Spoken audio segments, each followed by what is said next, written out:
आप सभी को हमारा नमस्कार। सबसे पहले हमने अभी अपनी पिछली प्रीवियस वीडियो में बताया हुआ था कि त्राटक से हमको कौन कौन सी शक्तियाँ या सिद्धियाँ प्राप्त हो सकती हैं। इसके विषय में इस वीडियो में हम आपको बताएंगे। आगे आप लास्ट तक बने रहें और त्राटक की शुरुआत कैसे करें जिससे कि हमें किसी प्रकार का कोई नुकसान ना हो, क्योंकि हमने ऐसे साधकों की बातों को सुना है, ऐसे साधकों के कॉल हमारे पास आते भी हैं जिनका कहना होता है कि गुरुजी त्राटक करने से हमको ये सारी समस्याएं हो रही हैं, ये समस्याएं हो रही हैं, ऐसा हो रहा है। तो आँखों की रोशनी तक लोगों की चली जाती है, क्योंकि वो किसी गुरु अथवा मार्गदर्शक के मार्गदर्शन में साधना नहीं करते हैं, वो अपनी इच्छा के अनुसार साधना करते हैं और सब ये चाहते हैं कि हमको कितना शीघ्र अतिशीघ्र सिद्धियाँ शक्तियाँ प्राप्त हो जाए, हमारा त्राटक सिद्ध हो जाए।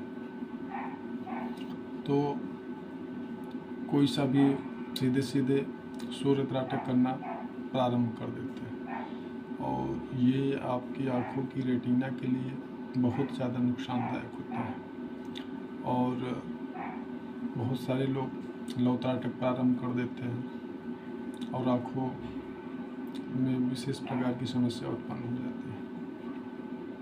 इसीलिए कहा जाता है कि किसी भी अभ्यास के लिए, अध्यात्म में उतरने के लिए गुरु अथवा मार्गदर्शक का होना अति अनिवार्य होता है। यहाँ पे हम आपको बता दें कि इस वीडियो में तो हम इस विषय पे चर्चा करेंगे कि कौन सी सिद्धियाँ अथवा शक्तियाँ आपको प्राप्त हो सकती हैं, पर संक्षेप में हम आपको ये बताएंगे कि आपको प्रारंभ कैसे करना चाहिए, त्राटक का क्रमबद्ध तरीका क्या है। तो यहाँ पे मैं आपको बता दूं कि त्राटक का जो क्रमबद्ध तरीका है वह बिंदु त्राटक से, जब आप त्राटक अभ्यास का अपने प्रारंभ करते हैं तो ये आपके लिए अत्यंत लाभकारी सिद्ध होता है और आप सही तरीके से त्राटक के अभ्यास में आगे बढ़ पाते हैं। बिंदु त्राटक जब हम करते हैं तो हमारा मन भी एकाग्र होता है और मन की वृत्तियाँ भी एकाग्र होती हैं। दोस्तों, त्राटक का अर्थ होता है कि किसी भी वस्तु, किसी भी विषय वस्तु को लगातार टकटकी लगा करके बिना पलक झपकाए देखते रहना। त्राटक एक कला है और त्राटक से बहुत सारी रहस्यमयी आपको सिद्धियाँ प्राप्त होती हैं, जिनका कि विधियों के अनुसार अलग अलग तरीके से आप प्रयोग करते हैं। और त्राटक से मन की एकाग्रता, आपका जो मन है वह सबसे शक्तिशाली संसारगण आपके शरीर में माना जाता है और जो कि आपके सभी प्रकार के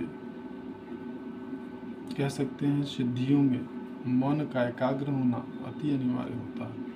आप किसी भी साधना में तब तक सफलता प्राप्त नहीं कर सकते हैं जब तक कि आपका मन एकाग्र ना हो।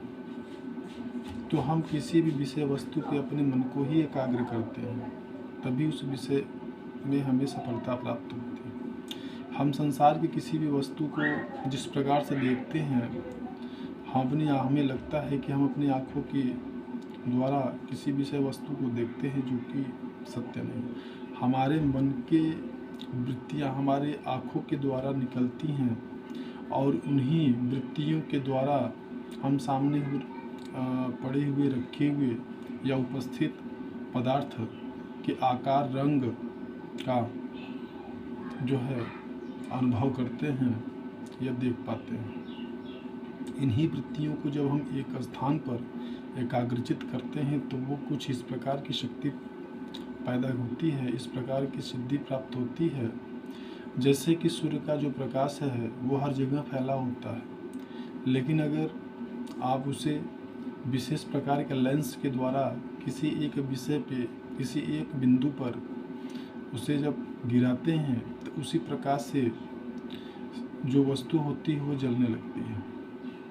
कभी आपने भी ये प्रयोग देखा होगा कि लेंस से अगर हम किसी कागज़ पे सूर्य की रोशनी को गिराते हैं तो वो जलना प्रारंभ हो जाता है।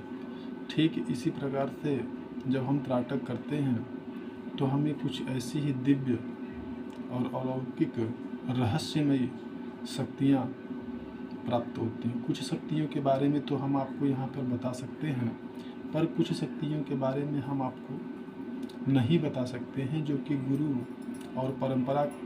और शिष्य के परंपरा के अंतर्गत ही ये कुछ चीज़ें होती हैं, विधियाँ होती हैं, वो आगे जाती हैं। तो हम आपको यहाँ पे बता दें कि त्राटक से जो आपको सिद्धियाँ और शक्तियाँ प्राप्त होती हैं उनमें कुछ इस प्रकार हैं। जैसे अगर किसी व्यक्ति को बहुत ज़्यादा फीवर है, बुखार है, तो त्राटक के द्वारा जिस व्यक्ति का त्राटक सिद्ध हो वह उस व्यक्ति का, जिसको कि बहुत ज़्यादा फीवर आ रही है, बुखार आ रहा है, उसकी जो समस्या है यानी जो बुखार है उसका ठीक कर सकता है। इसी प्रकार से अन्य भी कई बीमारियां होती हैं जिनको कि त्राटक के द्वारा आप बड़े आराम से ठीक कर सकते हैं।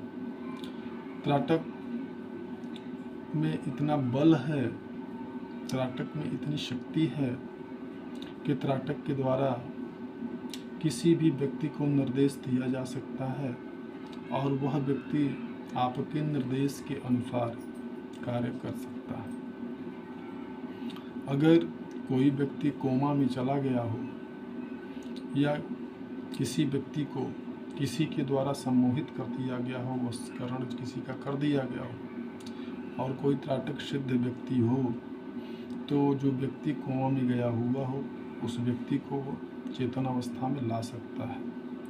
अगर किसी व्यक्ति को सम्मोहित कर दिया गया हो और कोई त्राटक सिद्ध साधक है तो वह उस व्यक्ति के सम्मोहन को तोड़ सकता है, वशीकरण को नष्ट कर सकता है और उसे चैतन्य अवस्था में ला सकता है। इसी प्रकार से और भी त्राटक के विशेष लाभ हैं, विशेष उसकी शक्तियां हैं। त्राटक के द्वारा किसी भी व्यक्ति अथवा किसी भी साधक के चक्रों को खोला जा सकता है, कुंडलिनी शक्ति को जागृत किया जा सकता है। त्राटक के द्वारा ही किसी व्यक्ति के देव दृष्टि को भी खोला जा सकता है। लेकिन ये सारी चीज़ें कौन कर सकता है? जिसकी त्राटक, जिसका सिद्ध, सभी व्यक्ति नहीं कर सकते। बहुत सारे त्राटक करने वाले लोग होते हैं, लेकिन त्राटक सभी का सिद्ध नहीं होता। त्राटक सिर्फ उसी का सिद्ध होता है जो गुरु अथवा जो सच्चे सद्गुरु अथवा सच्चे मार्गदर्शक के मार्गदर्शन में साधना करता है। सभी का सिद्ध नहीं होता है। इस वीडियो में इतना ही, मिलते हैं नेक्स्ट वीडियो में, तब तक के लिए नमस्कार।